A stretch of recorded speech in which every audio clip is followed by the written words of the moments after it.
مسلمان کو پھر اس کا مقصد یاد دلایا جائے۔ پاکستان اس لیے نہیں بنایا گیا تھا کہ ہمارے ہاں ٹاٹے اور برلے نہیں تھے تو ہمارے پاس اس کے بھی باپ وجود میں آ جائے، اس لیے تو نہیں بنایا گیا تھا۔ پاکستان اس لیے نہیں بنایا گیا تھا کہ جاگیرداروں کی جاگیرداریاں محفوظ ہو جائیں، پاکستان اس لیے تو نہیں بنایا گیا تھا۔ اور یہ کہ نمازیں اور مسجدیں تعمیر ہو جائیں، مسجدیں تو امریکہ میں تعمیر ہو رہی ہیں عالی شان سے عالی شان، اس لیے پاکستان نہیں بنا تھا۔ آج بھی مسلمان، میں معذرت سے عرض کر رہا ہوں مولانا سے، آج بھی بھارتی مسلمان کی ایوریج نمازی ہونے کے اعتبار سے پاکستانی مسلمان سے کہیں بہتر۔ آج بھی برقع نظر آ جائے گا تو ہندوستان میں نظر آ جائے گا۔ میں نے اپنی آنکھوں دیکھے چند سال پہلے جب مکہ مسجد حیدرآباد دکن میں 3 دن مسلسل میری تقریریں ہوئی ہیں، 10,000 مرد اور 5,000 خواتین، اور ان میں سے کوئی بغیر برقعے کے نہیں تھی۔ ایک سیلاب نظر آ رہا تھا برقعوں کا کہ جب جلسہ ختم ہوا ہے رات کے 12 بجے 3 دن تک متوالی۔ یہاں کہاں نظر آئے گا برقع آپ کو؟ یہاں تو جس کے پاس 2 پیسے ہو گئے اس نے سب سے پہلے برقع اتار کے پھینک دیا۔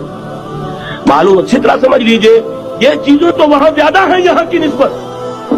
اصل ضرورت تھی کہ یہاں اس نظام کو قائم کیا جائے، وہ نظام عدل اجتماعی، وہ جس میں حریت ہو، جس میں عام آدمی بھی خلیفہ وقت کو ٹوک سکے۔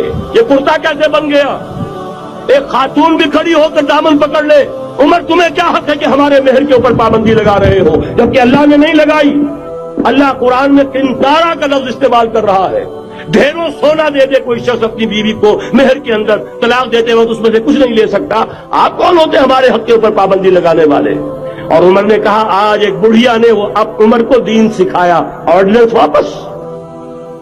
حضرت سعد بن ابی وقاص رضی اللہ تعالی عنہ جو فاتح ایران تھے، وہ گورنر ایسے ہی نہیں بن گئے تھے ریوڑیاں بٹی ہو اور گورنر ہی مل گئی ہو، وہ تو خود فاتح تھے ایران کے، اس لیے گورنر تھے۔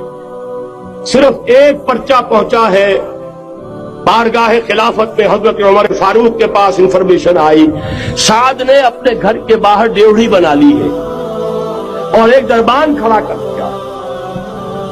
حضرت بلال کو بھیجا ہے رقعہ دے کر، اور یہ حکم تھا کہ بلال پہلے تو جاتے ہی ڈیوڑی میں آگ لگا دینا، پھر یہ رقعہ دینا میرا۔